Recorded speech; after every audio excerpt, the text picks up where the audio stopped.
when your baby is born and if they're bottle fed, they can start using pacifiers at any age. However, if you are breastfeeding, only introduce a pacifier once breastfeeding is well established. This usually takes about 4 to 6 weeks. If not, it can affect breastfeeding. For the first 6 months of life, pacifiers can reduce the risk of sudden infant death syndrome, especially useful if they are given to babies before they go to sleep. However, just like most things in life, if they don't want a pacifier, you shouldn't force them to use it. Pacifier use can also calm babies during vaccination. From months 6 to 12, guidelines recommend slowly cutting down the use of a pacifier, because pacifiers used at this age increases the risk of middle ear infections. And if pacifiers are used beyond 18 to 24 months, it can increase the risk of dental malformations, causing open bite or cross bite. I know what you're thinking, use orthodontic pacifiers. Research is not very conclusive at the moment. More importantly is the duration and frequency of pacifier use. In general, you should try to limit it to sleep time and wean it by 2 years old. And most definitely by 4 years of age, pacifier use should be stopped. Ultimately, as a parent, you can decide based on this information. But at least now, you know. This is the way. This is the way. Haadha buddeenaa yookaan yenjeraa naati isheedhaan daa'immaniif kennuu kan jedhu laalla. Dooktara Abarraa Olaaniidha. Ispeeshaalistii wal'aansa dhibee ijoolleef daa'immanii akkasumas barreessaa kitaaba bu'uura fayyaa daa'immanii. Kanneen qaamaan na barbaadan immoo magaalaa Naqamtee kilinika bokkuu kan naannoo Bataskaana Maaraamitti argamutti na argattu bilbila irra jiru kanaan. Mee haadha buddeenaa daa'immaniif kennuun faayidaa akkamii qaba? Miidhaa akkamii qaba? Yoom jalqabamuu qaba? Hanga yoomiitti eeyyamamaa? Maal immoo eeggachuu qabna kan jedhu waliin haa ilaallu.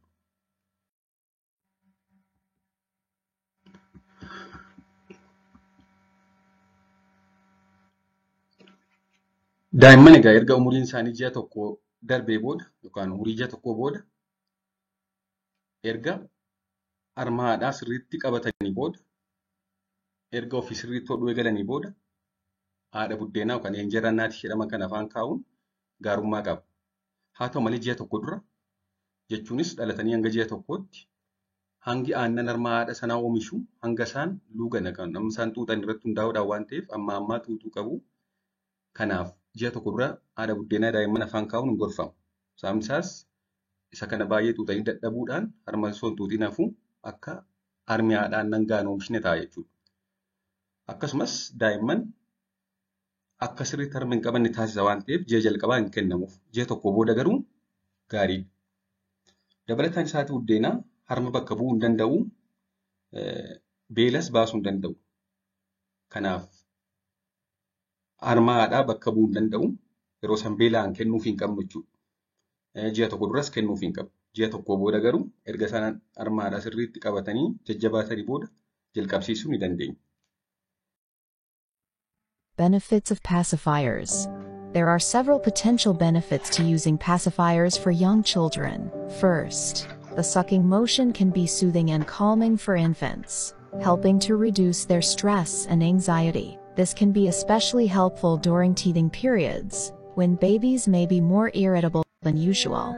Pacifiers may also help reduce the risk of sudden infant death syndrome, SIDS, which is the sudden and unexplained death of an infant under the age of 1. Research has shown that babies who use pacifiers while sleeping has a lower risk of SIDS than those who do not.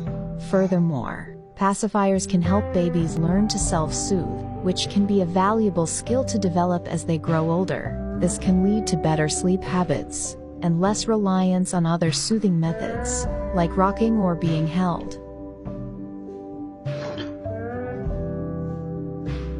Qorannoon akka agarsiisutti egaa ji'a ja'an jalqabaa jechuunis ji'a tokko hanga ji'a ja'aatti haadha buddeenaa sa'aatii daa'imman rafanitti yeroo hirriba isaanii daa'imman afaan kaa'uun tokko du'a tasaa daa'immanii hir'isa yookaan sudden infant death syndrome kan jedhamu tasa du'anii argamuu daa'immanii ni hir'isa.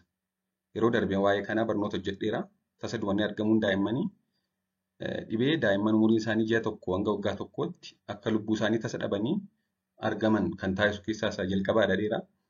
Isa kana hir'isuuf egaa malli tokko daa'imman yeroo rafan afaan isaaniitti haadha buddeenaa yookaan jiraannaatti kana baadhatanii xuuxaa osoo rafanii gaariidha. Garbiraan haadha buddeenaa afaanitti qabatanii yeroo hodhan yookaan yeroo rafan amala akka dawaa dhukkubbii salphisuutti tajaajiluu waan qabuuf garaa ciniinnaa yookaan ijoollee hiixatanii baay'ee bu'aniif ni fayyada. akka mastaa gashaatti fayyada jechuudha. Akka dhukkubbii hir'isutti fayyada. Kanaaf ijoollee hiixatanii boo'anii amala dhabaniif akkasumas yeroo kittibaatii fudhatan, yeroo talaallii fudhatan, yeroo dhukkubbii adda addaa qabanillee dhukkubbii hir'isuuf ni gargaara haadha buddeenaa afaan kaa'uun. Kana malees haadha buddeenaa umurii ji'a tokkoo booda daa'imman afaan kaa'uun daa'imman erga hoosisanii booda yookaan erga harma hodhanii booda deeffachuu didanii amma bulgaafatan yookaan amma qarashaan amma ol deebisan isa kan hir'isuuf ni gargaara. Kanaaf daa'imni keessan harma hodhee amma ni bulgaafata ta'e ol deebisa ta'e haadha buddeenaa fayyadamuun mala tokkodha. Garbiraan akka isaan dafanii rafan taasisuuf ni gargaara. Yeroo hirribni isaanii dhufee amala dhaban ishee kana yoo afaan kaa'an dafanii rafu.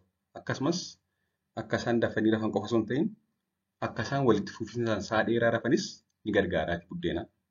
Kanaaf fayyadamuun gaariidha jechuudha. Umurii ji'a tokko booda. Dhaabbanni Ameerikaan Akaadaamii of Peediyaatiriks akka jedhutti daa'imman naannoo waggaa lamaa osoo hin ga'iin haadha buddeenaa fayyadamuu osoo dhiisanii gaariidha. Waggaa lamaa booda haadha buddeenaa fayyadamuu osoo dhiisanii gaariidha jedha. Haa ta'u malee waggaa 3 booda haadha buddeenaa fayyadamuun dhorkaadha. Hanga waggaa lamaatti fayyadamuun gaariidha. Waggaa lamaa booda osoo dhiisanii gaariidha. Waggaa 3 immoo yoo ga'an yookaan umurii waggaa 3tti yoo kana fayyadaman miidhaa qaba malee faayidaa hin qabu. Miidhaan fidus maadha? Umurii waggaa 3 booda haadha buddeenaa fayyadamuun tokko nyaatamuu ilkaanii fida. Ilkaan nyaatamuu fida. Garbiraan infekshinii gurraaf isaan saaxila. Akkasumas dhibee garaa kaasaa sababni isaas isheen kun lafa buuteennaan fuudhanii afaan keewwatu waggaa 3tti hin taphatu waan ta'eef fedhii nyaataa fa'aa hir'isa. Appitaayitii isaanii cufa jechuudha. Isaan kanatti fiduudhaan miidhaa itti fida jechuudha. Umuriin guddina isaanii wantoota nyaataaf hin taane xuuxuu yookaan nan nuutiriitiif saakiin irra darbeera waan ta'eef dirqama dhiisuu qabu waggaa 3 booda. Nan nuutiriitiif saakiin kan jedhamu jira. Wantoota nyaatamu xuuxuu yeroo itti dhiisan quba isaanii dabalatee jechuudha. Waggaa 3tti gadhiisuu qabu. Yoon kanaa achi nyaatamuu ilkaaniif, infekshinii gurraaf, dhibee garaa kaasaaf, fedhii nyaataa isaanii hir'isuu kan kana isaanitti fida jechuudha.